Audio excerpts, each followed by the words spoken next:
God, we stand in your presence. We need more of you. With open hearts and your will that commands us, we'll do what you do. Do 1,000 fall at our right hand and 10,000 at our side. There is nothing that could shake us, 'cause in you we will abide.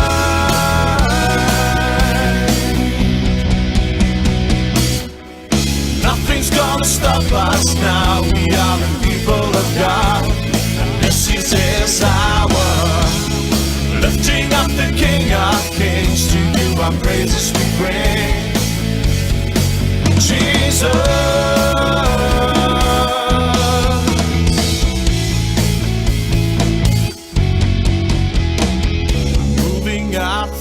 Desert wasteland, crying out to you, holding on 'cause we promised people. We know your word is true. Though 1,000 fall at our right hand and 10,000 at our side, there is nothing that could shake us, 'cause in you we will abide.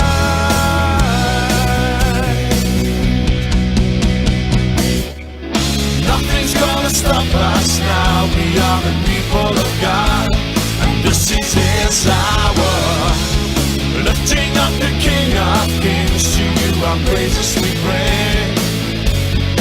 Jesus.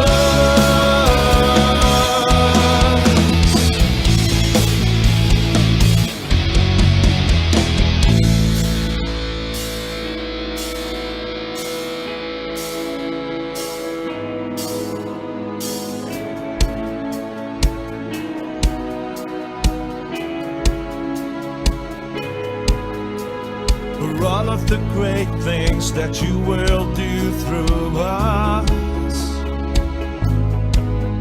we will lift you up, Lord God, we will lift you up. For all of the great things that you will do through us, we will lift you up, Lord God, we will lift you up. For all of the great things that you will do through us, we will lift you up, Lord God, we will lift you up. For all of the great things that you will do through us, we will lift you up, Lord God, we will lift you up. Nothing's gonna stop us now. We are the people of God, and this is His hour. Lifting up the King of Kings, to you our praises we bring. Nothing's gonna stop us now. We are the people of God, and this is His hour. Lifting up the King of Kings, to you our praises we bring. Jesus.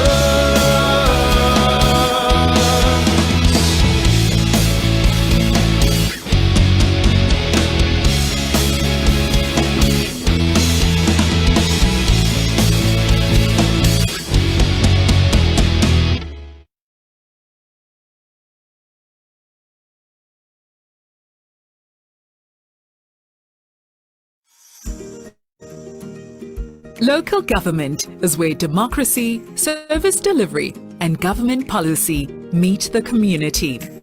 Municipal councillors are elected representatives of their local communities are accountable to them and must report on the performance of the municipality at least quarterly.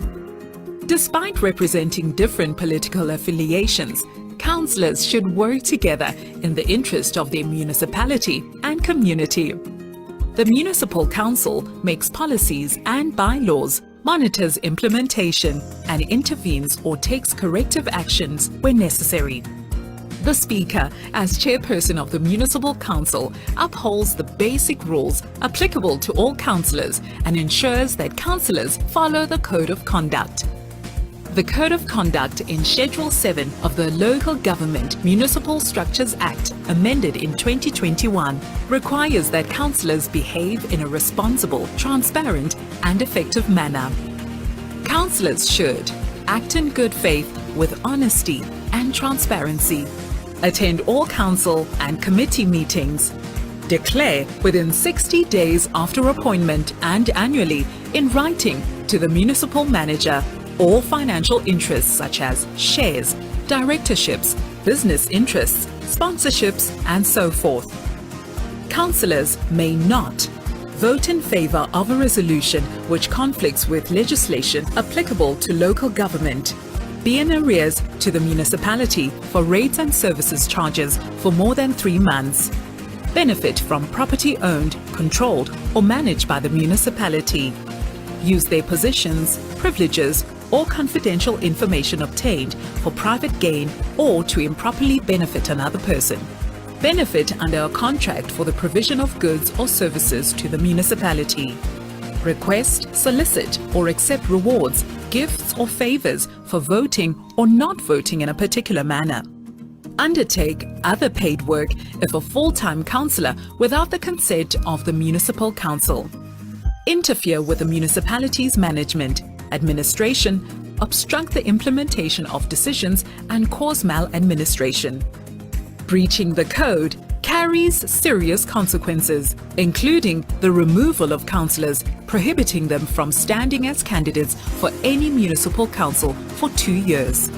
The Code of Conduct is instrumental in ensuring that councillors fulfill their duties. Any member of the public should report breaches or suspected breaches of the Code of Conduct to the Speaker of the Municipal Council.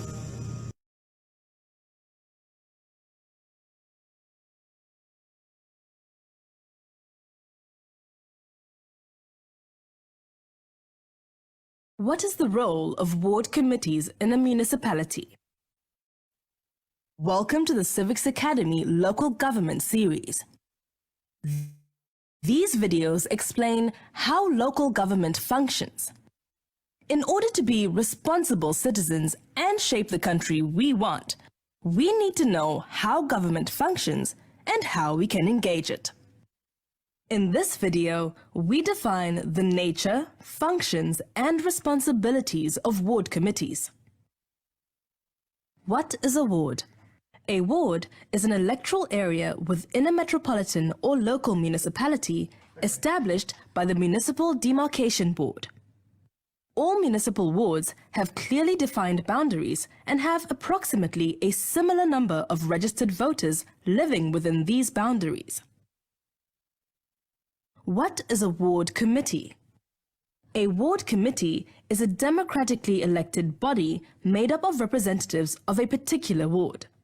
The ward committee represents a wide variety of community interests and meets regularly under the chairpersonship of the ward councillor. We explain the role of a ward councillor in detail in the video, What is the role of a municipal councillor? How are ward committees established? A municipality has the power to decide to have ward committees, and if it does so, it has to establish ward committees for all wards within the region. The municipality also decides the process through which ward committee members are elected following the official guidelines. Ward committees may have up to 10 members that must include women and may also include representatives from special interest groups who are active, for example, in areas such as business and commerce, education, social and welfare, youth, sport and recreation, women's rights. Ward committee members may also be elected on a geographical basis. For example, one from each of the eastern, southern, western, and northern areas of the ward. The municipality has the power to dissolve the committee which does fulfill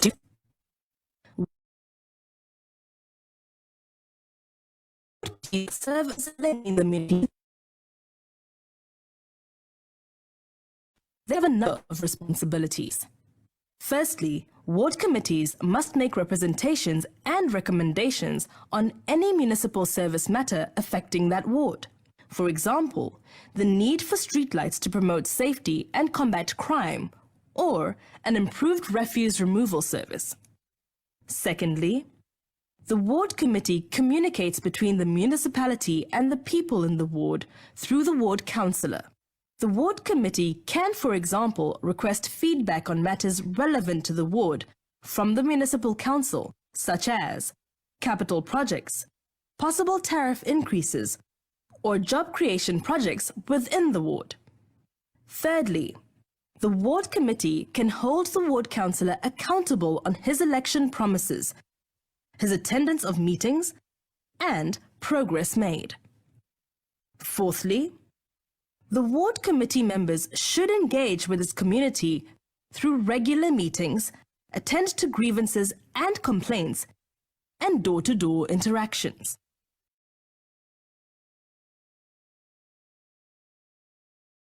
How do ward committees function? Ward committees should meet at least 4 times a year because ward councillors must report back to their wards on a quarterly basis. Other occasions when committees should meet are when the Integrated Development Plan, or in short, IDP, is being drafted or reviewed. The IDP is the municipality's principal strategic plan that spells out what it aims to achieve and how. When the performance management system is compiled or reviewed. The performance management system is used to measure performance and targets in terms of the municipality's strategies. When the annual budget of the council is drafted, the budget projects income and expected expenditures of the municipality. When the annual report on all of the municipality's activities, including its audited financial statements and audit report, is considered. When the ward committee considers policies or bylaws that affect the ward or the municipality as a whole. The municipal administration arranges the ward committee meetings, which includes arranging a venue and refreshments for the meeting to the recommendations, providing feedback on the outcome of proposals. Ward committee members may not receive payment for the duties they perform. They only get reimbursed by the municipality for their out-of-pocket expenses. For example, transport and telephone costs, or costs of meals when long-distance traveling is involved. Summary. In this video, we explained the nature, functions, and responsibilities of ward committees. The main purpose of ward committees is to ensure that there is effective communication between the municipal council and the community. The ward councillor is the chairperson of the ward committee, whose members are democratically elected and represent a wide variety of community interests.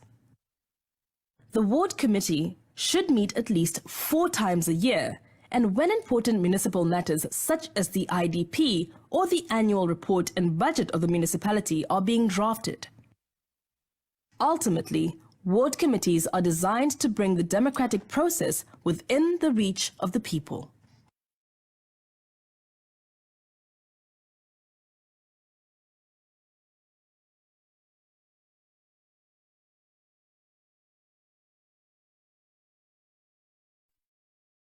What's the name?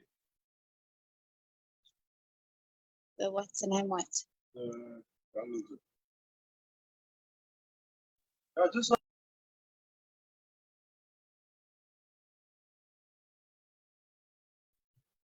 Good evening, everyone.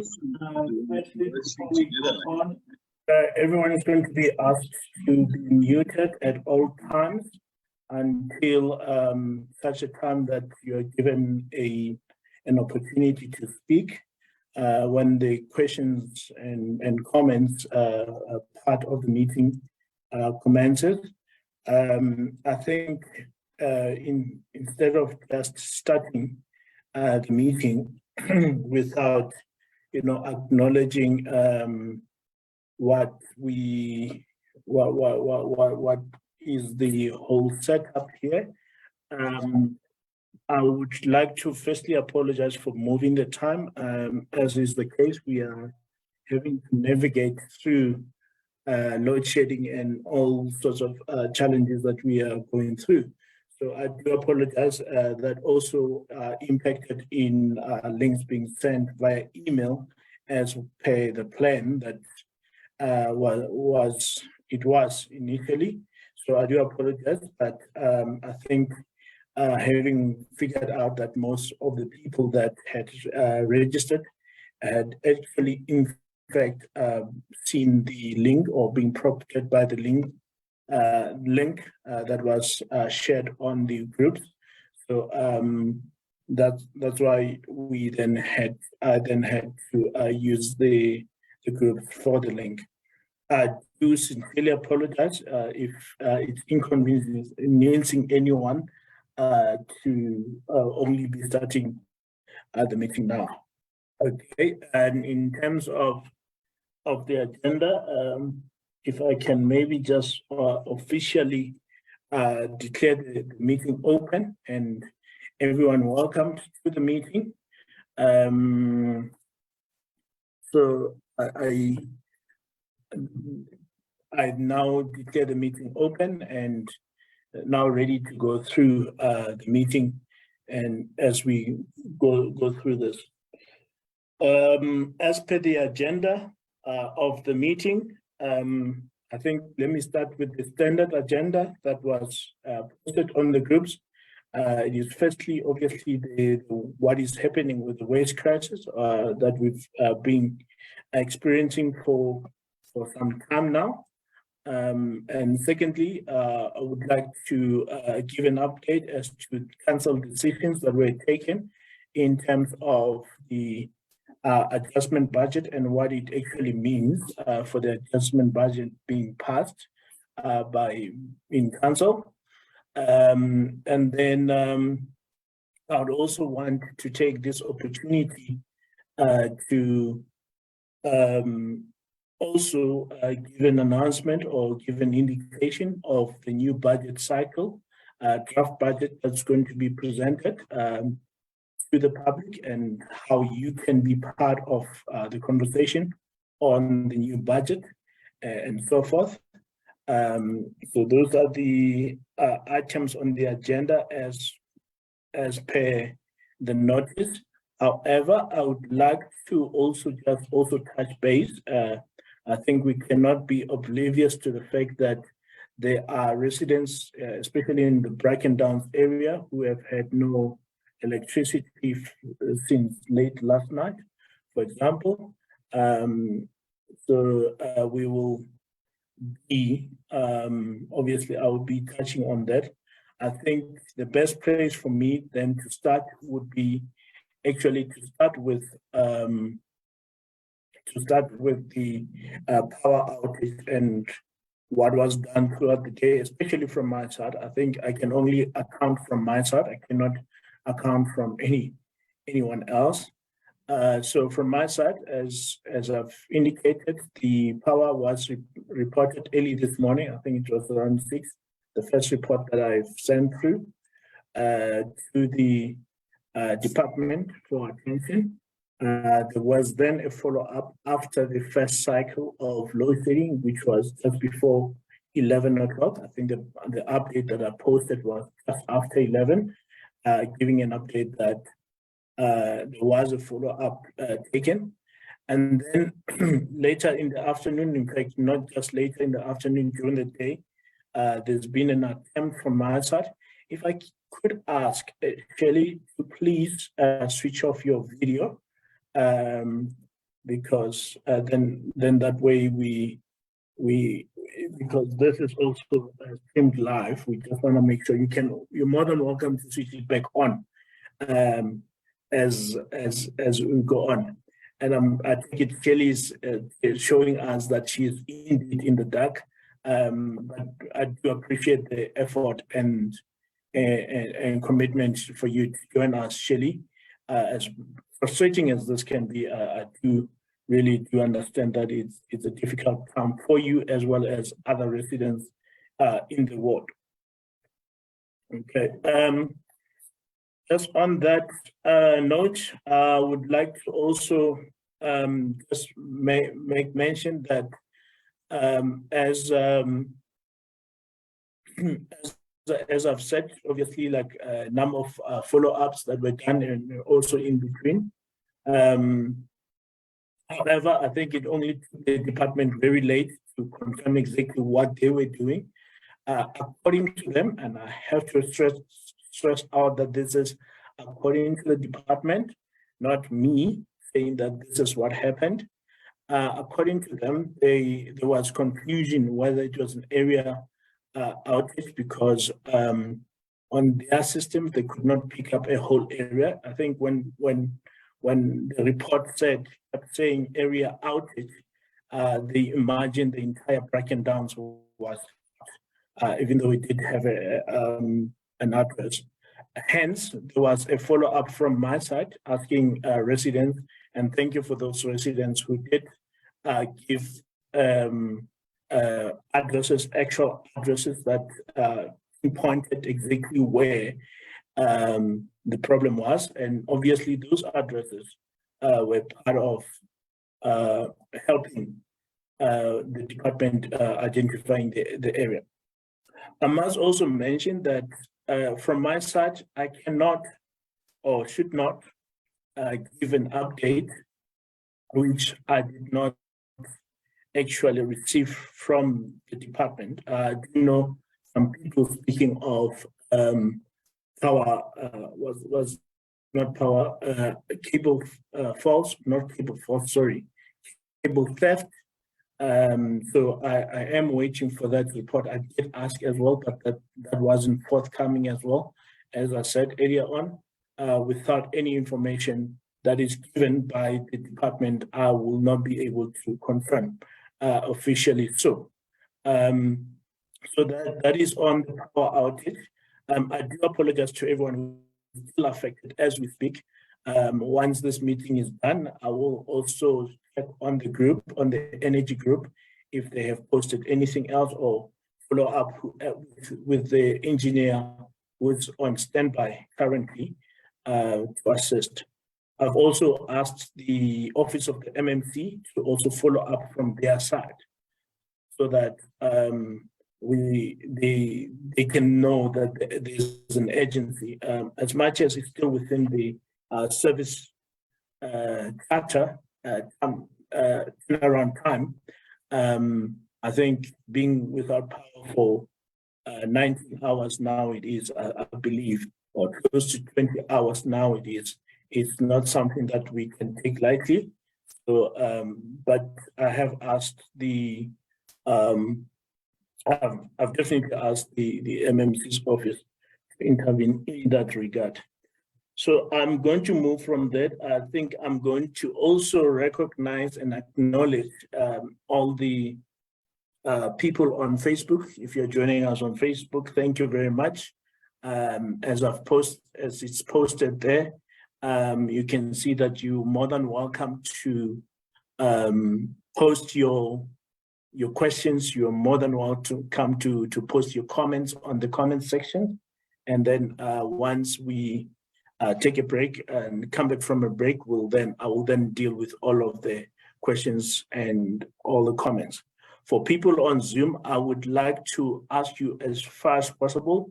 In fact, I would really prefer that you use the raise hand function when the questions and answers section come through so that you are seen. It is very difficult to obviously still look at the chat at the same time. I know it is very convenient to use the chat from time to time, unless if you are using the chat, if you can really just mention if you have any issues with connectivity, then we can definitely assist you. I do see there are a couple of people that are having a problem with microphones, so they can definitely use the chat if you are having a problem with microphone or something, but would actually like for you to be heard and raise your hand and then allowed to speak. Right. As I move on, let me now start with the waste with the waste management crisis in the city. I'm pretty sure I don't have to tell everyone how for a number of weeks, in fact, since the beginning of the year, in fact, since late last year, how we've had to deal with a backlog in terms of waste management. I'm not going to go through all the issues because we've covered that in the last meeting, the issues of trucks and so forth. We've covered that in the previous meeting. So what I'm going to now give is an update as to where we are currently in terms of analyzing where exactly we are. The reality is that we are still on a backlog, but we are on an easier backlog than we were a month ago. What this means is that we are on an easier backlog because in this week, the department has received a boost of a service provider that has been sourced by the MMC for Waste and Environmental Services, Mr. MMC Brendan Pretorius.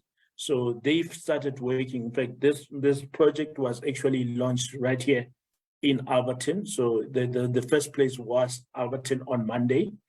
And of course, as Mayfield would have it, is that when the service provider came in, or when the service provider joined in, the reality of the matter is that we were already on a slippery slope in terms of backlog, because by the weekend, at the end of the weekend, some Wednesday areas were not collected, and the department still needed to catch up with both Thursday and Friday areas. And unfortunately, at that time, also to exacerbate the matter, is that the department was only functioning on 3 trucks. So I think the service provider did come in time. However, that also came with its own challenges. The challenges included, but not limited to, the challenges included the fact that obviously it's a service provider. It's the workers that don't usually work the area of Alberton, not just Brackenhurst and Brackendowns. So that took some time for some of the workers, but there was an intervention. I think it was an intervention came on Tuesday, whereby the depot manager started including some of the regular staff to go out in the pub on the field with the service provider trucks. So obviously that helped a little bit, even though we are still experiencing a backlog. I think we are at this stage at the very worst.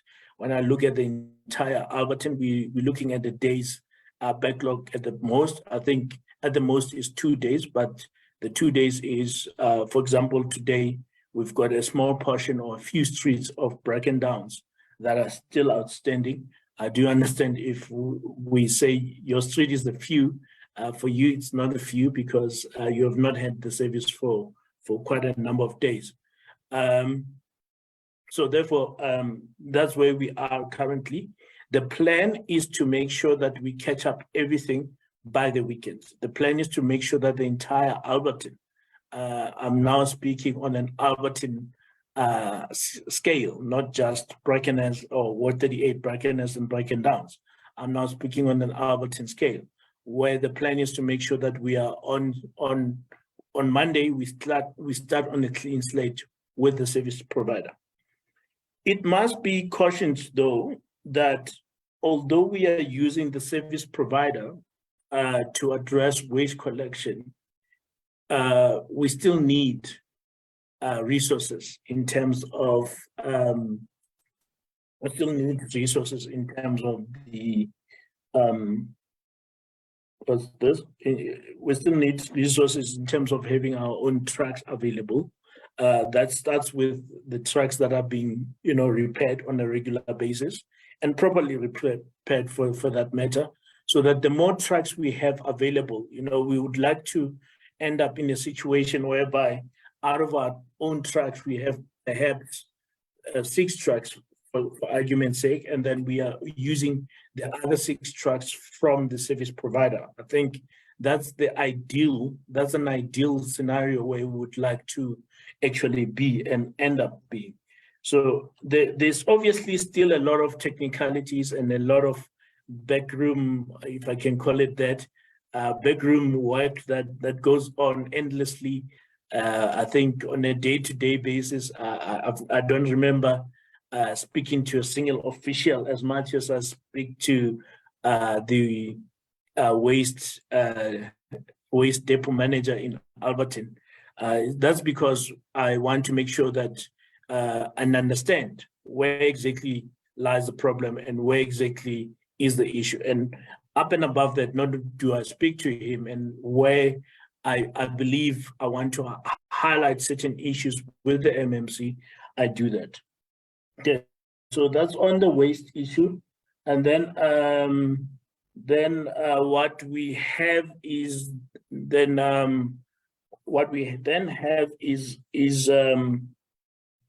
we also have the issue of the adjustment budget, and I'm going to come to the schedules and so forth.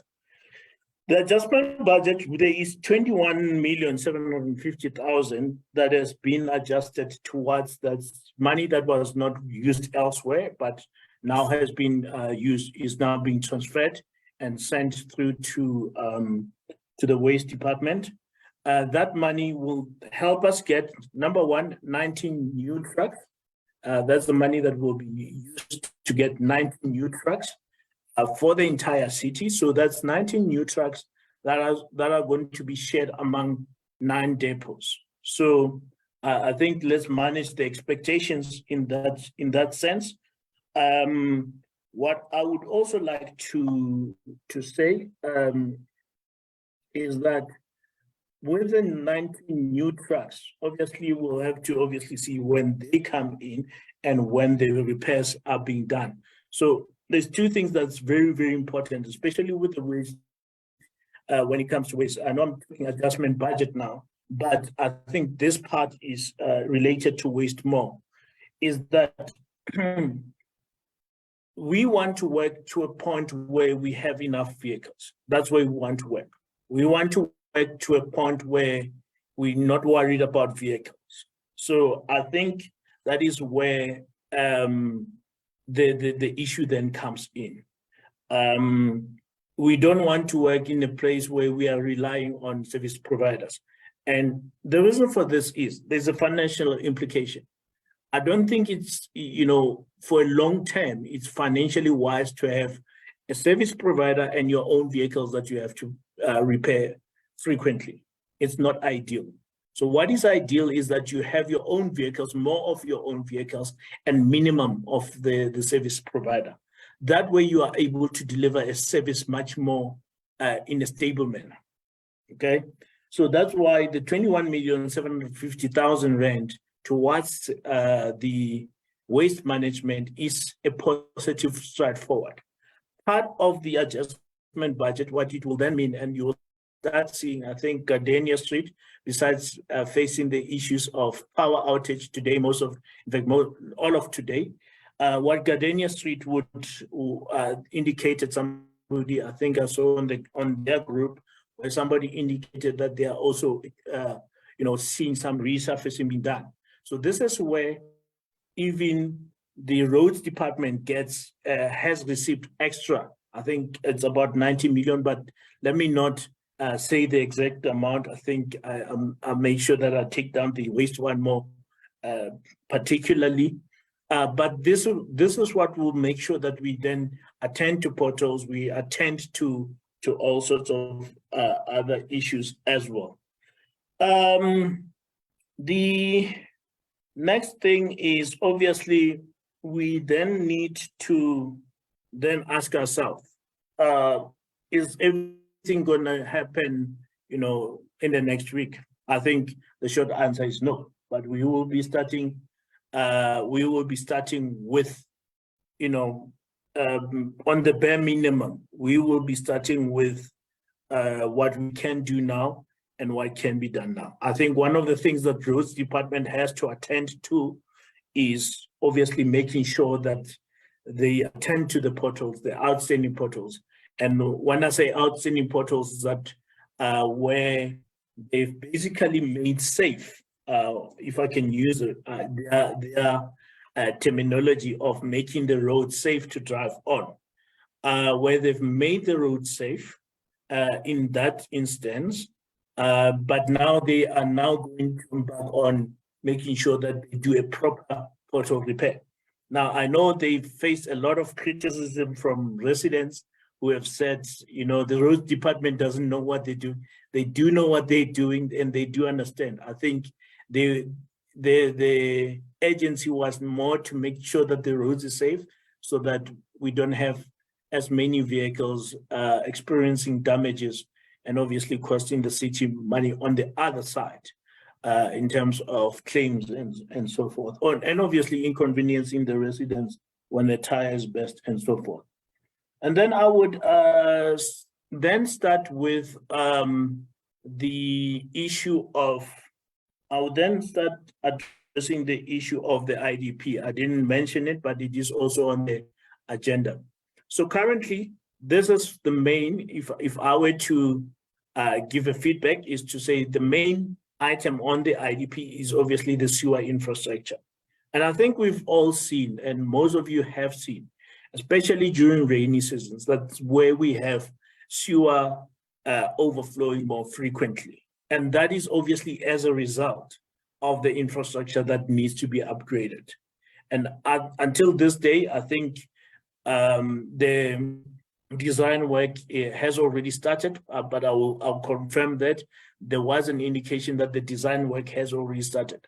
That item will still be on our IDP as a priority, especially as we head towards the IDP draft budget in March, April, towards May, where we will still leave it there. And the reason why I would like to leave it there is so that we know that until we start seeing digging happening, until we start seeing pipes, being installed at key areas, I just want to caution that it's at key areas, it's not the entire ward, but there's key areas which have been proved to be problematic.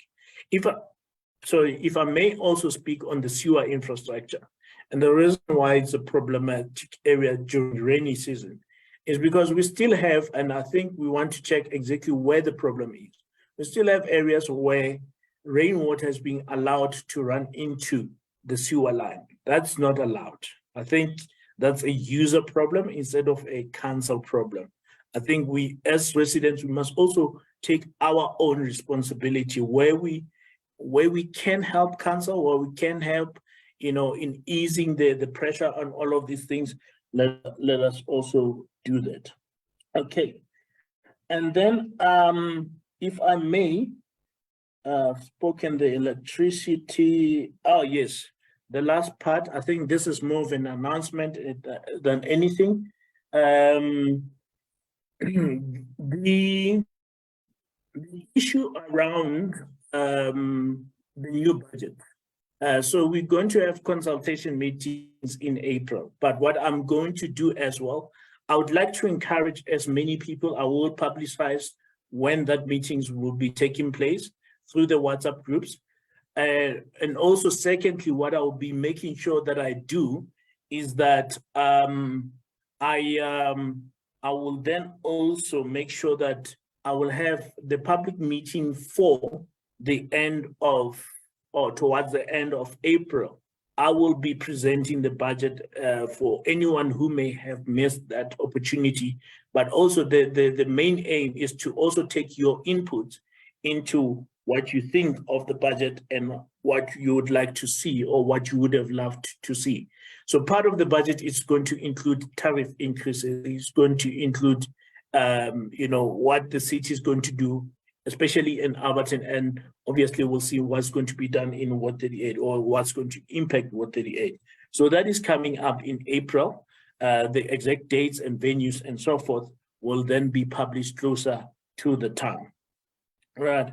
So that is all from me in terms of the agenda. I'm going to turn my attention to the questions, comments. I see Michael Loom says, so MMC confirmed we have 11 new trials in Alberton, but 4 old, and from Monday schedule will be back to normal. Michael Hume, I think I need to correct you a little bit there. I know you are very active. I know you're very eager. I think what I need to say to you, please work through the councillors, because I now have an update of literally runabout, I think it was 5:30, where we actually, our own trucks are 2. They're now down to 2. Yes, we've got that many from the service provider, it's 11. And as I've said, and I did indicate that the aim is to get back to schedule. I think the reason why I'm saying the aim is to get back to schedule by then is so that we understand that we are not, just, making an overpromise and an under delivery. And this is why the Track the Truck WhatsApp groups are still being used, is because I want to make sure, I think we'll only stop using them until, we go through at least 2 solid weeks where we don't have issues or major issues, if I can say that. So I think that's the plan from my side, so that I'm being proactive in that, like when we track the truck, and that's the reason why we have those groups, is to say the truck is here or much later in the afternoon. And the reason why it's much later now than 3 o'clock is because we've picked up with the service provider, they work until very late. So obviously, that gives us a better indication if they haven't come. I think yesterday I actually thought it would be done by 5, because around 5 o'clock the transfer station closed. So I imagined that that would be a problem, but that would be done by then. But then I still saw a few other streets still being done yesterday. And then let me just quickly go back. I do see hands on Zoom, and I'm gonna take them. So look, the workers who are on a go slow, I think what is very important is this. The workers, that issue has been is being dealt with, and I don't want to delve into too much details on the workers. Because it's a technical one, and I don't think it's because of overtime. I think the MMC was responding on a generic matter. So that's why I say, Michael Hume, to you, that please do work with the work councillor. We are much closer to the depot manager. I think you can imagine the MMC has to think about 9 depot managers, and I only have to think about 1 depot manager. Okay, Maryland Street, very, very bad. I think Michael Hume.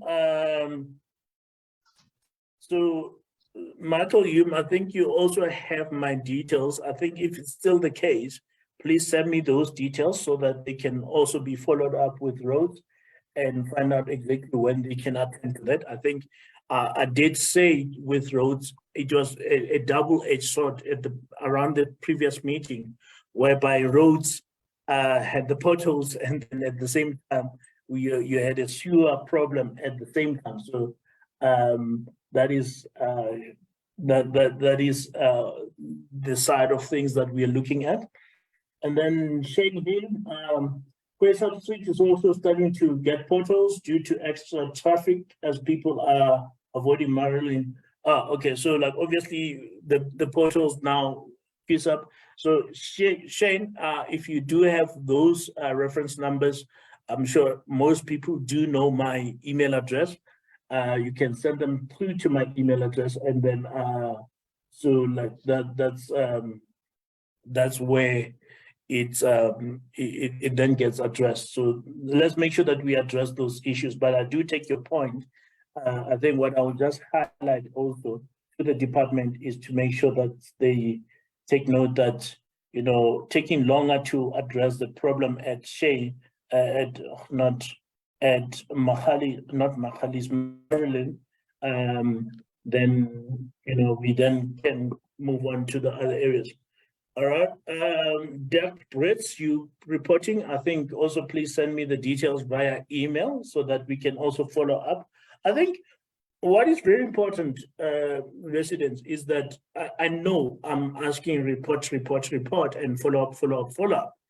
But I think that's the only way. I've never seen a silver bullet or a shortcut to getting things done than, you know, constantly reporting, constantly making sure that I know it gets tiring. I think, imagine about your one or few issues you constantly have to ask for, and I have to ask for, you know, numerous residents around the world. I do get that, and, you know, it's frustrating sometimes. It's literally simple little things that, you know, we think it shouldn't be rocket science, but for some reason it's amazing. Okay, so Michael, your comment is taken. Let's see, because somebody commented now. Yeah, I think Barbara, Gezicht is one of the streets that I have actually identified myself during, as I don't always talk about it, but I usually do go around the ward to see what's going on. And I know Gezicht Street is one of the streets that I do know that has to be attended to in terms of resurfaces. There's others. But even though I am looking at these streets myself, but also, in fact, I forgot to announce earlier when I did my opening or the agenda, is that what I will be doing is won't be like the street lights that I never got around to do. I do apologize for that. But I will be doing is that a form where you can then we can then understand that where do you need resurfacing? I think it's going to be mainly on resurfacing, not necessarily potholes. I think the last year when I did that, I clubbed the two, which not necessarily helped, but, you know, it created a bit of a confusion between the two. But I'll be creating a form like that. I think it should be going out. I expect to have it done by next week, Tuesday. It should be going out next week, Tuesday. And so forth. Right. Let me see. Sorry, if you see my head turning on Zoom, I'm not trying to turn away from you. I'm making sure that I get people from Facebook as well. Okay, okay, Shady Erasmus. Sorry, not Shady. May Erasmus asked about the turnaround time. I think let me rather answer the turnaround time and not necessarily on the on how long it takes. Let me rather say the turnaround time for water leaks is usually at the very most 24 hours. It should be from, I think it's actually 2 hours till 24. I think 24 hours is as per the service charter. So that's the roundabout the time that we're looking at. And then hence why I'm saying this is that so Jace, I do see your hand on Zoom. I do see everybody else's hand on Zoom. Everybody else's hand on Zoom will be taken. I think Des also had a hand up. Des, you can still keep your hand up so that I don't forget you when I come back on Zoom. I'm also addressing other residents who are now on our Facebook. Right. Shade, sorry about that. Yeah, so it's about then. So if you could please also email me the details so that we can follow up on the actual issue, so that we can address it. Okay. Stephen Henning talking about the power. I think I've started openly, very clearly on the power outage. I'm aware of the power outage. I've broken down exactly what was done during the day, and I've also addressed that following this meeting, I will doing a follow-up. I will work as late as possible, as humanly possible, to get don't get the answer this evening. I will obviously endeavor to get the answer as soon as possible in the morning. I do want to say that I want to ask that until you are asked to unmute, please stay muted. I do see the hands that want to say that. And as I speak, as taps in the chat, say power back on. Okay, I don't know if that covers you then. Okay, power is back on now, yeah. So as I'm obviously, that's why I said I did say, okay, Ravi got it, Governor. Look, Ravi, at the end of the day, in terms of the street lights, yes. And I think I have to make it very clear. As councillor, I cannot and I should not give any official an instruction. And I'm starting on this note because the reason why I say this is because you need to understand that there's a separation of powers between my responsibilities, which is more legislative and deals with bylaws and the policies of the city. But up and above that, we also have other responsibilities like making sure and following up. So Ravi, I know follow up, but let's keep doing that until we get to the bottom of it. Felix Moyo about parks and street lights. I think there needs to be specifics. Also, please send me the details, and then I'll gladly follow up. Barbara, thank you. How back on? Okay, not on in Orange Street. So in Orange Street, there's still a problem with power. So we will obviously look at power back on. Right, that's all the comments and questions on Facebook. I want to say thank you to everyone on Facebook. I will try and look at what other comments, but I'm now going to shift my focus on the people that have turned on Zoom and have patiently been raising their hand. I do have Henny's hand, Henny's iPhone. I think it's Henny. I do have Jace. I hope I'm saying your name right. I do have Sue Balap. Okay, I'm not gonna say that, Sue. I do apologize. I thought I will be very adventurous and say your surname, but Sue, I see you, and then I see Tiliso as well, who has her hand raised.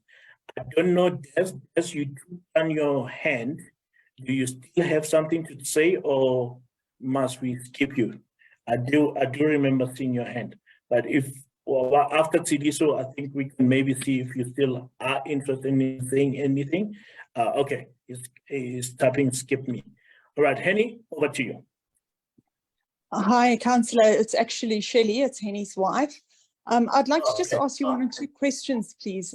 Firstly, are the constituents in your area of concern to you? I think if you could answer, please, I would appreciate an answer. Okay, I think the answer is yes. I Okay. I work every day to address the issues of the constituents. Okay, all right. Because a couple of times now you've made a comment on the group saying that you are seeing to official councillor duties. So my question is just what does that actually entail? Because surely to goodness, sitting without electricity now since 11:30 last night, and thankfully it's come on. I don't know how much of that you had a part in, but surely that is your official part of your official role, or am I incorrect? Okay, let me put it this way. Primarily, I think that's where the confusion is. When I do talk about council duties, it's probably when I was commenting in a council meeting. That is where obviously items are being passed. That is where I'm saying primarily because that is actually, I don't know if you managed to see the video there. It actually explains it very, very clearly. That primarily that is my role to make sure that I take part in the legislative governance of the city, obviously representing the constituents here. That's the primary role. And then obviously secondarily, that is where I then escalate issues like I've done. Now, I will be open with you and say, Kelly, in theory, we are not actually even, if we were to deal with theory, I think it will be very worse. You'll be much more upset with me because I think if you can look at throughout the day, especially if I can use the power incident, is that there has been numerous updates on that. And then also, I think you can appreciate that there's also other matters that maybe you don't see or you also see on the groups. Those matters are also being addressed on a regular basis. And, I always say, I once explained to a resident that, 25,000 residents only have to remember one councillor. One councillor has to try and remember 25,000 residents. It doesn't mean you are any less. I think for me, in fact, I had an interesting conversation with a resident today who complains that, well, you've got 2 updates, but they're not saying anything. I said, well, I rather err on the side of saying what is it that is happening and what I'm doing at that time, instead of just keeping quiet, because if I keep quiet, then you think I'm not there for you. But then at the same time, I also don't want to err on the side where I update every single hour and I'm not actually giving any new information. I think primarily, yes, my job is legislative and it includes a whole lot of reading and studying and, coming up with ideas. In fact, right now, as I speak to you, what's supposed to happen is that I'm supposed to have the ward coordinator on this meeting, who is obviously the administrative support. But because I'm also dealing with the issue of like saying, no, government has to then make resources available for ward coordinators and ward support available after hours, because I don't think any of you will be available for a public meeting taking place at, say, for example, 10 o'clock in the morning, or even at the latest 11 or 12 o'clock in the afternoon. So I think so those are the things that I'm actively getting involved in as well. So it's not just obviously the obvious day-to-day things that you get to see. I do understand, especially when power is on, that is your most pressing issue at that moment.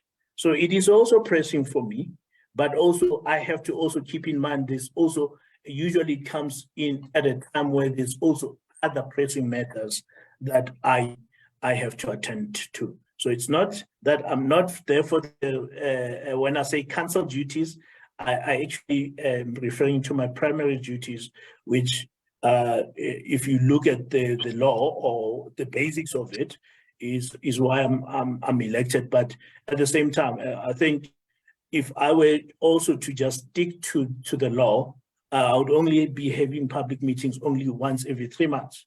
But because I find it very necessary to always be engaging with the residents, to always be speaking to the residents about what is happening, especially in governance matters, service delivery issues as well, and also getting feedback from you as well to take forward. For example, if I can really just give you an example, like one of the issues of photos as well that was raised. So obviously it then raises a flag for me to still follow up on an area matter, but it's at the same time, because I want to attend to specifics, that's why I've asked if you have a specific street, let it be said as well. But then at the same time, I'm also going to be attending to potholes, but also more importantly, road infrastructure in the ward. I'm sure you'll agree with me, road infrastructure is one of the biggest issues that we need to really honestly need to address. And that's why we have so many potholes. It's because most of the streets for many years have been neglected without being attended to. Now we have to almost play catch up. And unfortunately, we can't play catch up in 1 year. We will have to do it gradually over the 5 years. And I don't even think it's going to take the 5 years. I think it's going to take much longer time. Whether I'm here or not, the next person still has to continue on that trajectory of addressing all of the issues while making sure that the service delivery side and responsiveness are on the service delivery side, but also primarily making sure that, like the IDP,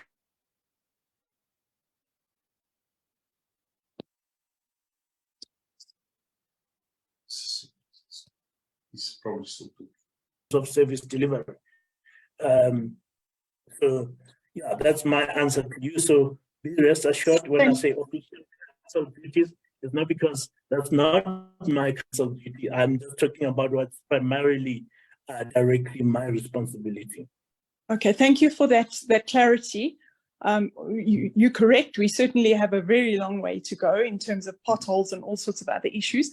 My last question to you, and then I will leave, is it is alleged that you blocked some of our neighbors on WhatsApp today. Does that go hand in hand with the duties? Look, I'll be frank with you, and I'll be very open today. It will depend. I think is one side of the story, and the other side of the story is what did the person do to get blocked. I think what I'm very clear on is that I do understand when people are frustrated, but what I think the only person who was blocked was a person who called me a joke. That's exactly what happened. So I did say, look, if you think I am a joke, I will respect you enough not to subject you to speak to a joke. At the end of the day, yes, I'm a leader. Yes, I'm a councillor. Yes, I'm this. But at the end of the day, I am still a human being, and I'm trying to help every other person. Usually, I think there's only one person that was blocked today. And I'm not going to hide and say I've never blocked anyone. I have blocked somebody, but that was the circumstances around the person being blocked. So, people are, like I say, we are human at the end of the day. A councillor is still a human being, and obviously we do have boundaries as well that we set for on our because, like, at the end of the day, this phone is still going to be my phone. It's not a phone that came with me being a councillor. It's still going to be my phone. So I still have a level of, like, say, what I do allow and what I don't allow. I think while I appreciate frustrations, I think I still request that to some level that we exercise a little bit of respect between people. Thank you very much.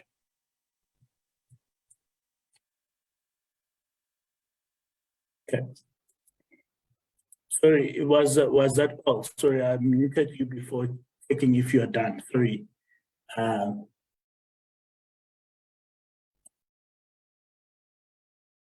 Okay. I think that's all. I would like to then move on to today's case. Finally, you can come through. I know you've been waiting very patiently. Good evening, Councillor. Thank you very much for hosting this meeting. It is appreciated. It's long awaited as well. Thank you for that. Councillor, I have some very pertinent concerns.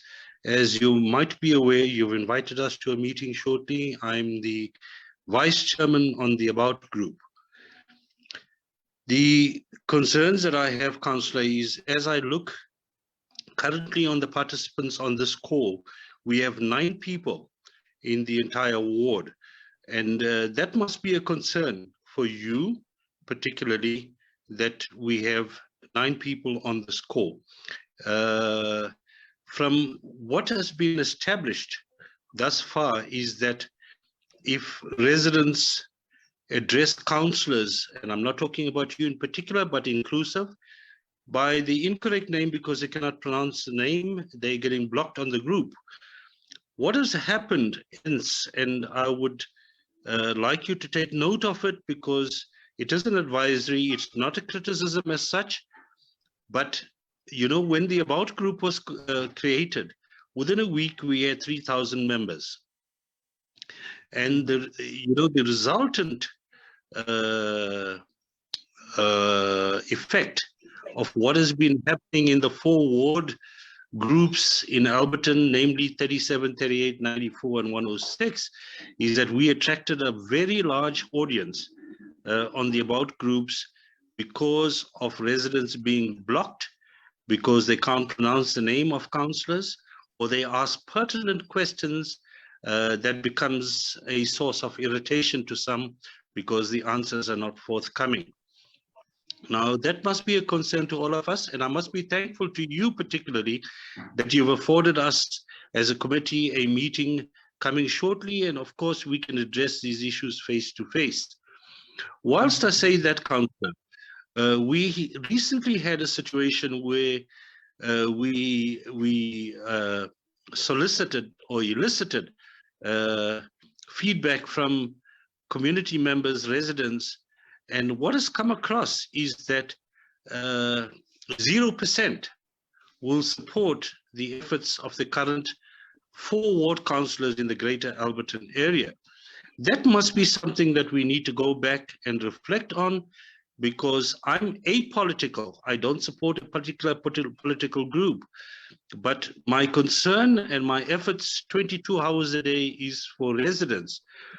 Now, I also have to be very cognizant of the fact that what has been achieved in the last few months is not because of the effort of the councillors that represent the Greater Alberton area in the 4 wards, particularly the projects that was initiated by the About group and by the support organizations that we have created in these 4 wards, that some semblance of maintenance or service delivery to the residents has come from anywhere else but from the incumbent political party that governs the Ekurhuleni municipal structures. Now, this I'm absolutely sure is a concern to you as much as it's a concern to me as a resident and to other residents. The question that I have for you, together with the statement that I've made, Councillor, is that what has happened over the last year, and you might be aware, and you will become aware shortly, that as a group we have taken a decision to launch a multi-pronged approach, be it legally and otherwise, against the council and councillors, particularly those councillors that we invited to interact with residents and they've chosen not to and deleted themselves off the groups, like residents are being deleted off the WhatsApp ward groups. I would like you to tell us that what has happened over the last year, and despite the promises that are being made, that there is going to be absolute change in terms of the attitude of councillors in the ward, you included, and what exactly is going to be different for residents going forth from now on, considering the failures of the last 12 months, and whether there's going to be much more open and amicable interaction with residents, that residents can communicate with councillors, they can get feedback, honest feedback, even if it's not what the residents want to hear, but at least honest feedback, so that they can step back and say, we're not going to get service delivery for the next 2 weeks or refuse bins being removed, but we have this issue. And that's all that residents have asked for, is a level of honesty. So I'd like you to assure the residents, councillor, that forgetting or not forgetting, but taking into consideration the past 12 months, how the next 12 months is planned to be different from what we've experienced already.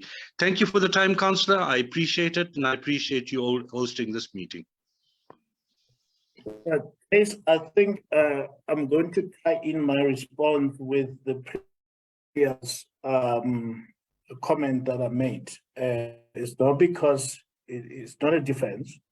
I'm going to come back to this, is that the same way there is an expected level of, cordiality, I don't think people get blocked for getting a person's name wrong. I don't think that's the reason. They might give that as a reason, but I don't think that's why. I think I said it in a previous question that was posed about a person being blocked, is to say that a person gets blocked for their behavior, and unfortunately they won't actually disclose the entire behavior that they've done to being blocked. I won't speak for other councillors as to why they get removed and so forth. I think maybe you were not around. I don't think you were around. Maybe Michael can help me out on Facebook. I don't think you were around at the previous meeting. And I'm saying this, Jays, because here's a councillor, January meeting, February, well, it had to be moved a couple of days because of council meeting, but still committed to meeting for the February, after a month in February. So, so that's what you have. You've got a constant open door with me, like you said. If I remember very well, in fact, when one of the first engagement that I had with About on email was to say, Tam, I'm inviting you to my space as well. Not only to my space, I remember I actually even included in that email correspondence all the meetings for the year, the ward committee meetings as well as public meetings. Why? Because, as I say to Michael Hume all the time, I find About to be a necessary body that can actually work going forward, not just for service delivery and all of those things. And that's why I even extended an invitation to About, because on the Ward 38 committee, as I'm speaking to you, there's 2 vacancies. And on those 2 vacancies, I would like About to show interest in saying, we want to fill either one or both those vacancies. And why I say a ward committee is an apolitical body. So what I've observed from About is that, like you get things that come from the other side, not directly at you. And I'm not one to say, I'm shying away from direct. I'm direct. I want you to come and say, even if you come and say, look, I'm not happy with you, but obviously, hopefully in a respectful manner, but you express yourself frankly to say, I'm not happy with you. And people have done that. And I've never taken offense when people said they're not happy with me, as long as they didn't swear at me or degrade my humanity. There's a difference between, calling somebody useless and saying, I'm not happy with you. There's a clear difference. The difference comes in the dignity where you still uphold that next person. So I'm not here to answer for 4 ward councillors. I'm not the 4 ward councillors, but I'm definitely the 1 ward councillor that I can say to you, I think there has been a level of consistency. I think there's also an evidence of consistency in addressing residents' issues. Now, sometimes the answer, like you say, sometimes it's not the answer that you like. Like, for example, today, the lady said, well, she's not happy with the response. I said, but that's the response that I have. I can't give you any response, it's one thing. Let's say, for example, I see, Stephen in Orange Street still does not have electricity, for example. It's interest for me to say, Stephen, your electricity is going to be there an hour later. Or, Stephen, your electricity is only coming back in 7 days. So tough. Both those will be lies. Whether the one is a better lie because, it definitely is not going to take 7 days. Hopefully it's not going to take 7 days. But the other one could also be a lie, and it's definitely a lie because it's unconfirmed. So what I'm saying to you is that for me, there is a commitment, and hence I said there's an invitation. There is an invitation on board, and that is confirming that I'm here to meet with you, and I support. I have to reiterate this. I support the work of ABAT, but what I'm saying is that let's work directly together, and I think Melvin from AfriForum is here also on the line. So those are the things that we do. We work actively together, and it's not a work together to like say, Councillor, we shield you. No, I don't want that work. Also, that's not helpful for me. I want to work together where it says, Councillor, you're not getting this right. And I'm glad and open, very glad for your openness that you've really just raised today when you said, it's not an attack, and that's the frankness. I don't think you've used any disrespectful language at all. I think that's the kind of thing that I'm looking for. Thank you very much. Sue is the next one. Sue, you may unmute, Sue.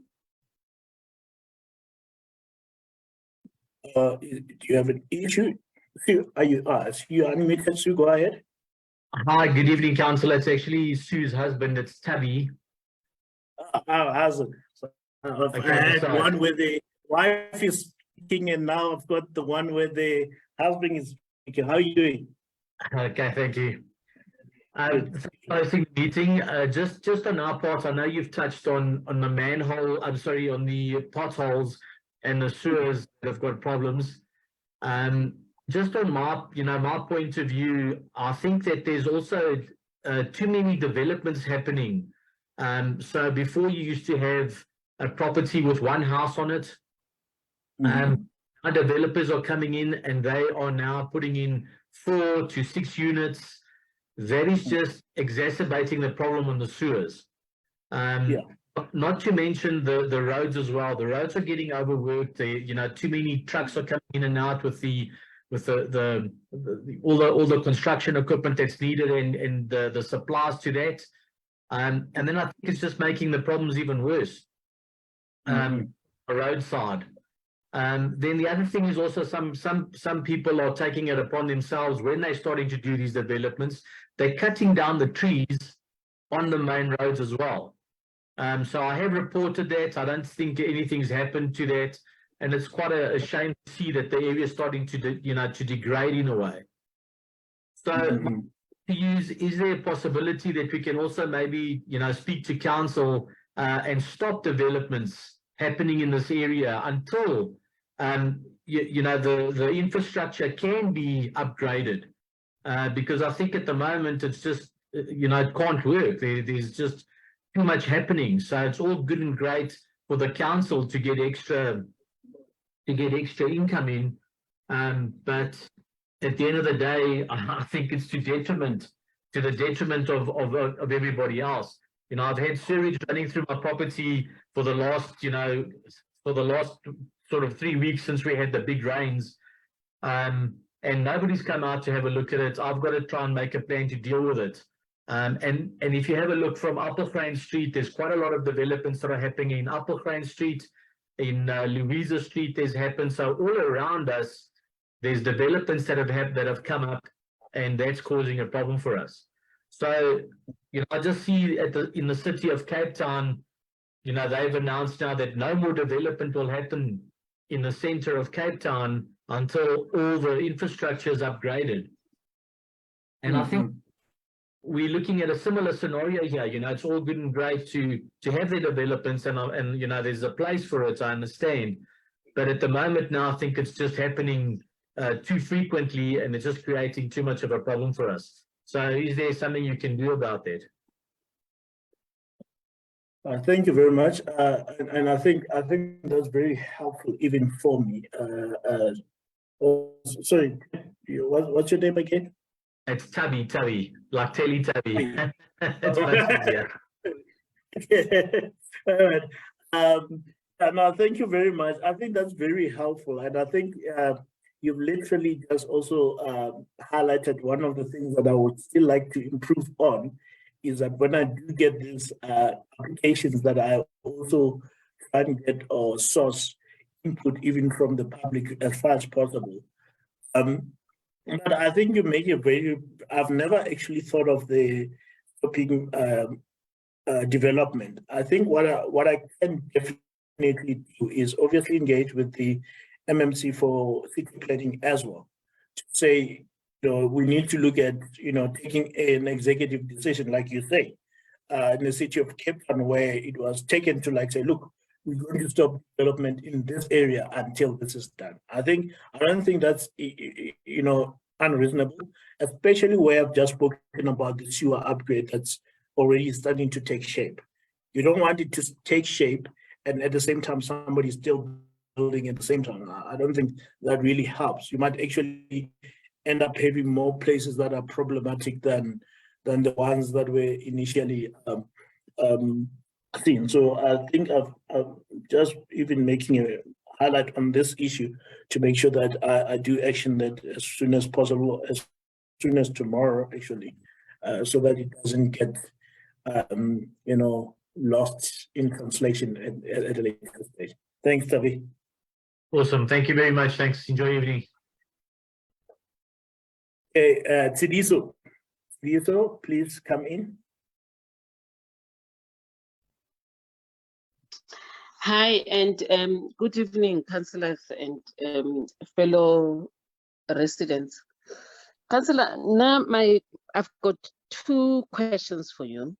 One is I have raised a concern about a street light that's not working in my street in November and escalated this to you, only to get an SMS on the 4th of February saying that the issue has been resolved and nothing has been done.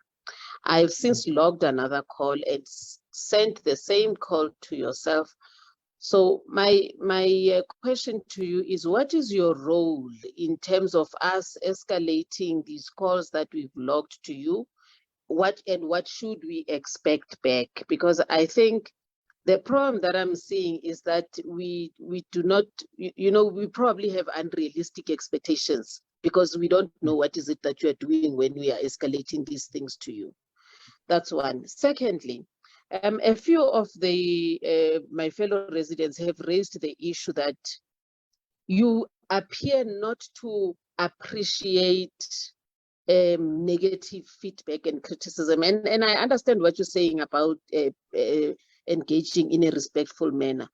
But what is a respectful manner when I am raising an issue that, as much as you are telling us that the bins waste is going to be collected tomorrow, if you have not gotten to the root cause and you are not telling us who has been held accountable, how are they being held accountable? Rona, we are sitting here and we are thinking, I am paying for my services, but I'm getting actually no value in terms of these services. Remember, the reason why you and I exist in the public service space, because I'm also a public servant, is that we need to make the lives of the citizens better. I know that there are bureaucracies involved in the work that we do, but one of the strongest tools that we have is the ability to communicate and communicate clearly. And sometimes, yes, communicate the uncomfortable news and feedback. But communicate we have to, and we cannot be shutting people down. So now instead, and this would be my advice to you, instead of removing people from groups, I like what you do, where you keep reminding us of the rules, but still respond. Don't keep quiet because people are asking difficult questions. Respond and show that you understand where we are, that you understand you appreciate our frustration, and not just to block us. And then finally, the last time we had this meeting, I asked you for you to stop responding to the same question over and over and over again. In the same way that you give us the infographic of how ward councillors work and whatever, create an infographic of frequently asked questions or frequently raised concerns so that you don't have to be doing this over and over again. And you said you were going to look into it. I still say, though I am raising these issues, I still wish to thank you for you are having these constant engagements with us. But please be aware, it shouldn't just be an engagement for the sake of ticking a box that there was an engagement. There has to be some outcomes, and we want to see impact of these discussions that we are having. Thank you very much for your time, and I will await your responses. Thank you. So I think on the streetlight issue, let me start there. I think the frequency helps because frequency tells me two things. I think there's, you know, I had an inside joke with the official the other day. I said, you know, we get confused as public servants as well. I'm more of a public representative than a servant, but I do understand where you come from. The reason why I say frequency helps is so that I know exactly when I now need to go to higher office. I'll give you an example. Not so long ago, Louisa Street had no power for about 6 days, actually. In the entire time, I think the first 3 days, which just coming out of a weekend, was just to the department, please assist, please assist, please assist, so forth and so forth. Secondly, the second part is this, is to say that when I see that nothing is happening and there's no answer at all, number one, there's no answer at all, I then go to the DH, the divisional head for whatever department that is. That divisional head then has to get his teams to act. I follow this so that by the time I get to the city manager or the MMC's office, I can say, look, as a councillor, this is what I've done. You know, I'm not one of those councillors that I have two issues raised in the same day, and then suddenly I'm running to the city manager's office. But what I do is that I make sure that I follow those processes. And I think define negative feedback. And again, I still come back to what I said before. Maybe my issue is I'm a stickler for rules. When the rule says this, it is what it is. There's no other way. That's what the rule says. And I assume you're talking about track the track. I think also the appreciation also has to be. Currently, I cannot actually speak on the only thing I can confirm, which I've confirmed even in the previous meeting, was that there has been corrective measures or consequence management taken against the HOD for waste. There's been. At this stage where we are, we just waiting for if there's any other developments, and then I can communicate exactly what is the outcome for that. Right now, I'll be jumping the gun if I were to speak. This is what's happening. I might actually even get myself into more trouble than that. Yeah. So like that's the reality of it, of how we are working and so forth. I must say also, like, that's why I say, you know, what's negative feedback? You know, I don't think, you know, perpetual questions of the same thing over and over again. I hear what you say about frequently asked questions. Just to give you an indication, office of the councillor is literally one man. It's a councillor. That's the office of the councillor. And to even get around and where you have help, where you can get infographics done and so forth, that needs other resources, that needs other people that can help you with those things and so forth and so forth. It's not an excuse, but like I just want to say, like, in terms of your street lights, repetition. Okay. And then Tsepiso, I think you're the last person.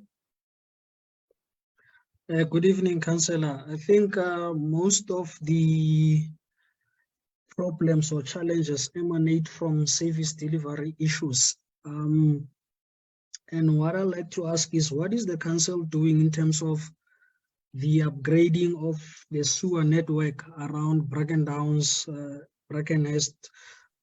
For instance, in Bracken Downs Extension 3, the constant sewerage blockages at Mary Lane Street. It's like, you know, every second day there's a sewer running through the street, and we have kids and small kids that cannot play or walk around the street because of they might get infected by that sewerage running down every now and then. And I haven't seen the council or the engineers coming here and come to assess the problems that we are facing currently and the challenges, and if there is a program in place or you know, a suggested program of action that is going to make sure that the sewer network within our area is going to be upgraded, because it calls for concern. Same applies to stormwater drainages. All the stormwater drainages around here are blocked. If it rains, you see just the big water flowing around the street, causing more potholes. So there are bigger problems in our ward that I don't think the city realizes the magnitude of the deterioration of infrastructure within our ward, because it calls for concern that tomorrow you report street lights, tomorrow there's another thing. I mean, in Asehai Street, we have about 5 to 6 street lights that are not working. It's a safety concern, you know. So those issues, like, you get to report them and then they don't get to be addressed at the time you report. I mean, the street lights have been off for 4 or 5 months, and we've been reporting to council about them.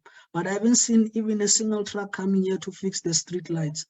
So as a resident, I'm hopeless. I'm really hopeless, because I don't see progress in whatever issues are being raised. And every month we are expected to pay our rates and taxes, but there is less progress from the municipality side or from the council side that the council is doing. So that is my real concerns regarding the service delivery issues. Thank you. Okay, thank you, Mr. Piso. I think I must start with the sewer one. I think I will repeat it quickly. I don't think you may have been online when I touched on that, which was part of the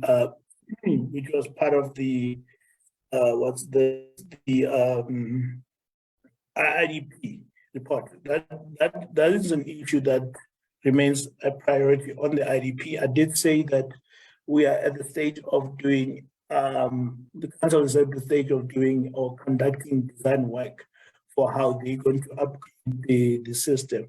Now, just to give you an example, you might see the problem at Maryland Street, but the actual problem or the actual, you know, issue lies a little bit more upstream where it actually affects at Maryland Street. And so the design work is happening more upstream, where it will actually even impact on lessening the strain on at Maryland Street. I know exactly what you're talking about, because I see that often as well and report it, even myself, through the app. But like I said in the previous meeting, the issue of sewer, the only thing is like constant reporting. Now, I know people say, oh, but like we report, nothing happens. It's no use. I think I always say I err on the side of reporting than not reporting, because if I don't report, then I'm 100% guaranteed that there's nothing's going to happen. And, you know, that's just as simple as this. I think even the stormwater drainage issue, my issue on that is the clearing of it, especially during winter season. So what I'm going to be requesting on a more frequent basis is that they must give in me how many stormwaters have they started, you know, just clearing on a regular basis, especially during winter seasons, because that's the season where it's dry and it's easier to do the clearing at the stormwater drainage system. So yeah, that's for me, Piso. And then I'm going to take Naleen, if that is, I'm getting it correct. That's correct, Councillor. Thank you. This is my first meeting that I'm attending, so I haven't attended before, and I was also late coming in, so you might have addressed the issues. I just think, you know, I've been living in Bracken Downs now for 20 some odd years, and I've just seen a general decline not only in the services that we get, but in the infrastructure. There isn't a single road you can drive on in Bracken Downs currently, or even Brackenhurst for that matter, which extends to Meyersdal, that doesn't have a pothole. And that's a concern for me. I don't know what it's like for people with younger kids who have to drive their kids to school and try and get them there on time, because, you know, the roads is so congested now. There's so much drive to get all of these upgrades going on in people's homes, where they're now trying to get additional income, that there's an impact now on just trying to get out of the suburb to get to work. So much so that we have got to leave so much earlier just to be able to get to work on time. Even when there's no load shedding, there are traffic lights that don't work. Street lights, I mean, that's an ongoing issue. Sewage continuously run from street to street. You know, if it's fixed in one area, it happens to overflow in another area. There doesn't seem to be a concerted effort to fix something so that it does not reoccur. And I'm getting extremely concerned that, you know, the values of our homes are going to depreciate.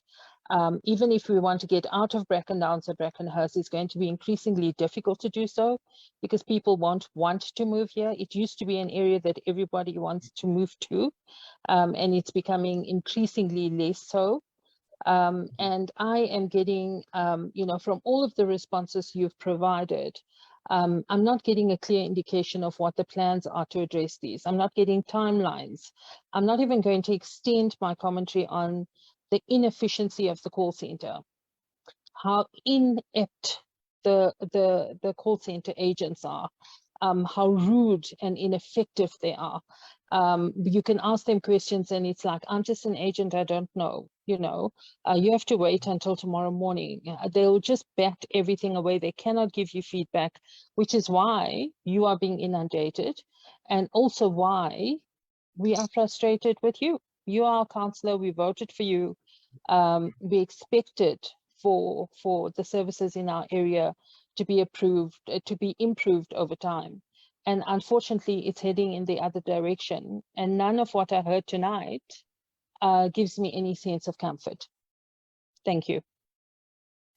Okay, thank you very much. I think, yeah, like you're correct. I think you have missed a few key moments there. And nonetheless, what I'm going to say to you is, firstly, when you speak of timelines, so what I usually do is, and I can give you proper and accurate what has been done so far.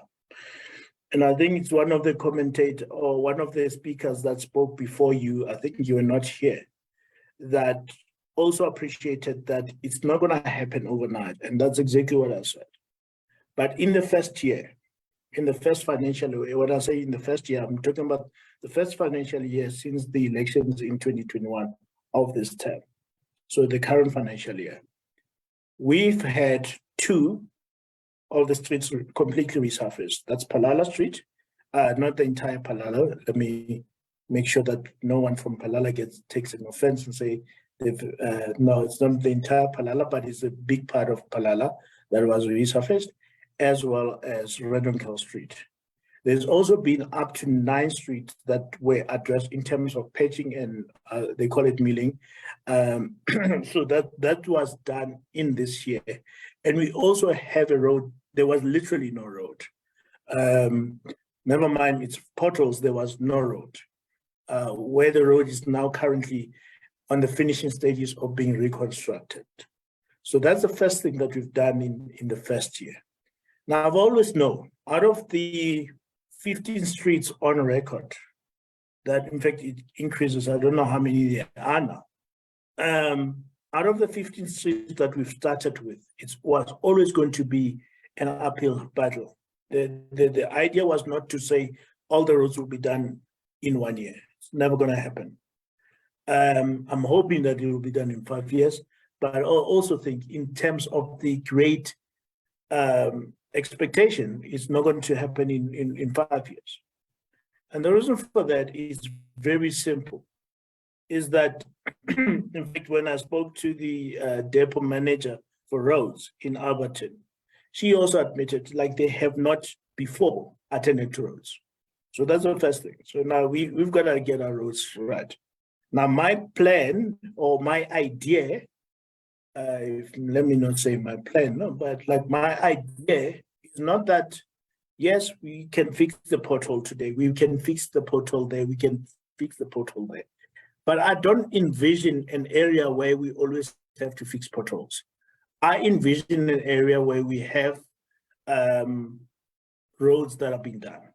So what I usually do on a regular basis, without fail, is at the end of the financial year, which is coming up now towards April, May, in fact, more in May, I then take all the streets that need, especially the roads or even street lights that need addressing. I then take all of those to the department, say, if I can call it that if I can use a loose term and call it, that's my shopping list, right? Out of my shopping list, I'm hoping that, let's say I've got 10 items on my shopping list.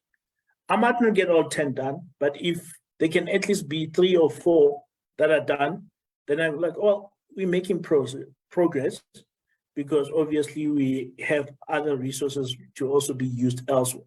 So that's what we're doing in terms of addressing all of these issues. So if you say timelines, I can't say, well, in a year's time, we will have paved these roads. No, that's not gonna, I can't do that. I don't, that would be irresponsible, because I can't guarantee that in a year's time, so many roads will be done. But what I can guarantee is to say, I can take a shopping list of 15 streets by the end of this financial year to the department, and then the department will give me feedback out of how many of those streets will they be attending to, or what they will be able to attend to. It is the same with the IDP, even though I believe an IDP should be a priority list, and Tsepiso would have been happy, because if an IDP, we used it as a priority list instead of a wish list in most cases, then I can guarantee you that if that was the case, I beg your pardon, we would have been much further away, not further into addressing the issue of sewer infrastructure.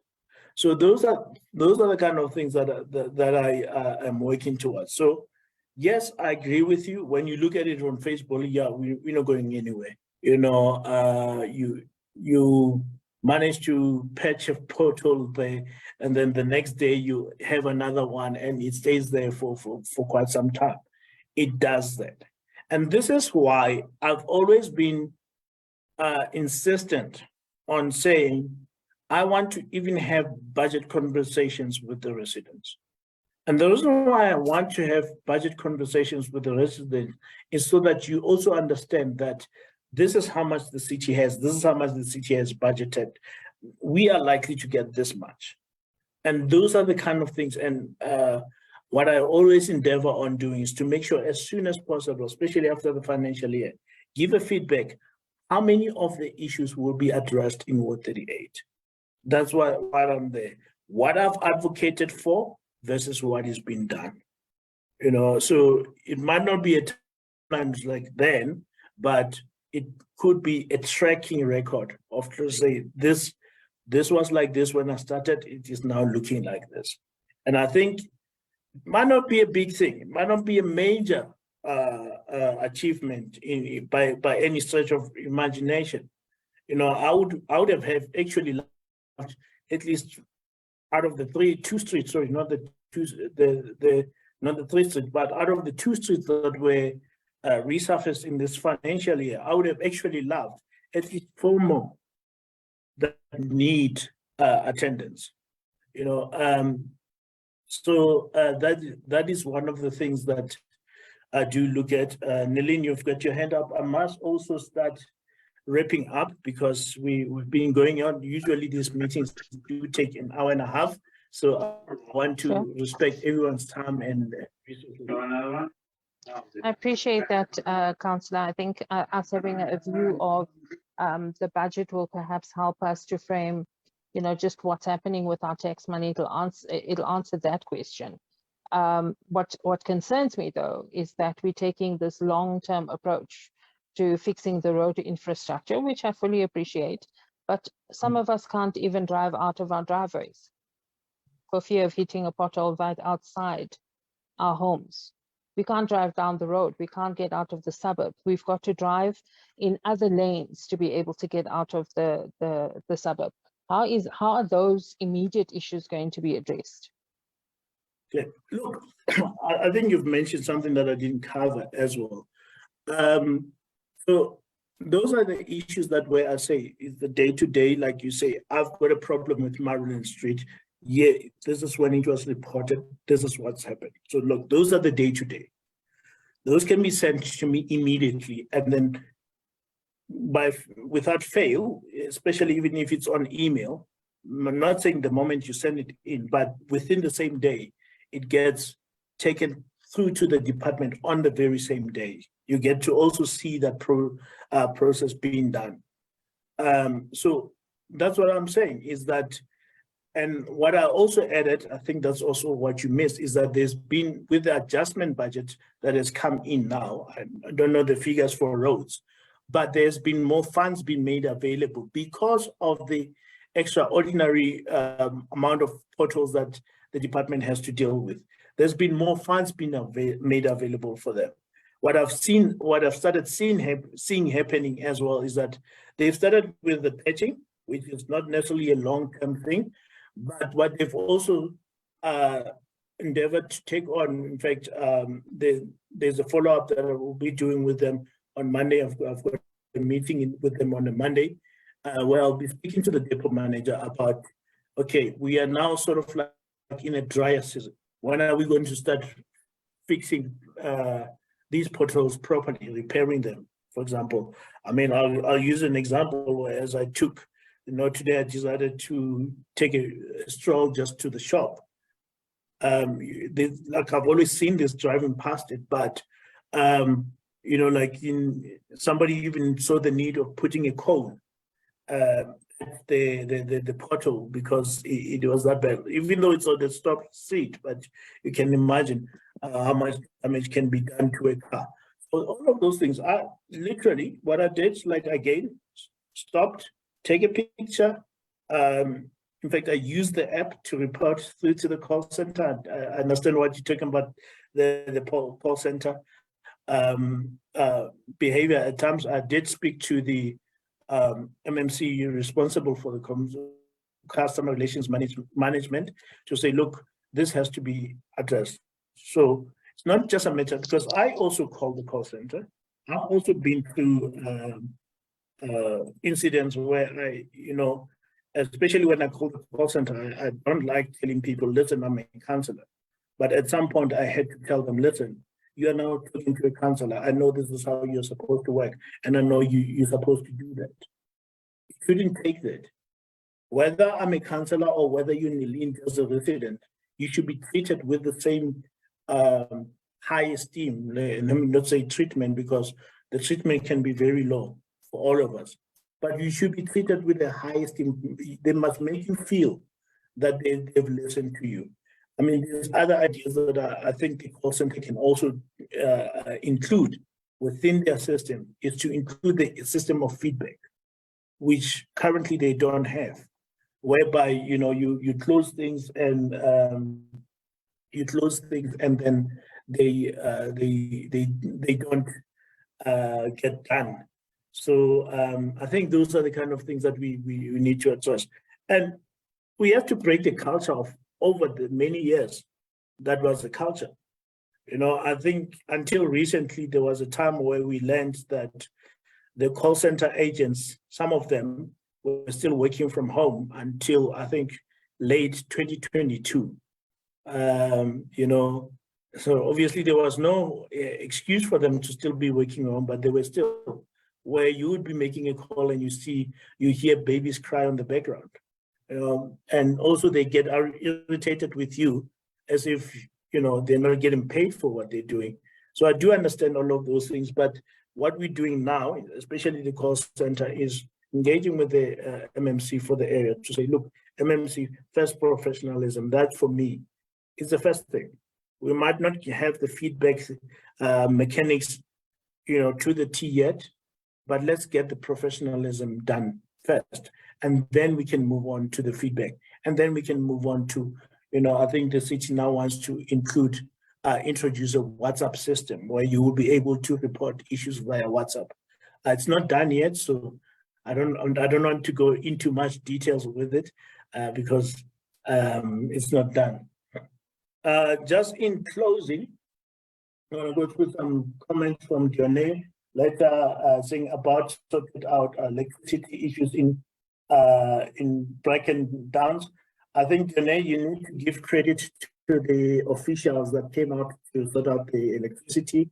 I think it's everyone's effort to sort out the problem. I'm not, too caught up as to who does it, as long as the officials actually go out and do their job. I think that's the main thing. I think that's the main focus that we have to look at. And then Candice, I do understand Orange Street, you're still without power. As I said earlier in this meeting, is that I'm sure you can appreciate that this is what I've been doing over the past hour and a half. It's not something that I said I'm sitting in the meeting that you didn't see. You were sitting with me. Oh, this is now sorted. Yeah, okay. As I was speaking, Murphy's Law. Sorry, Candace. Yeah, so that is now sorted. But like as I said, Dione as well. I'm sure you can see this is what I've been doing all the time. Yeah, we went a little bit 5 minutes over the time, but that's okay. I do apologize if it took a bit longer. Once again, I do apologize for the late start. Welcome to the world of load shedding. I wish we could end it as in yesterday. But yeah, that's another story for another day. Thank you very much. Have a good evening.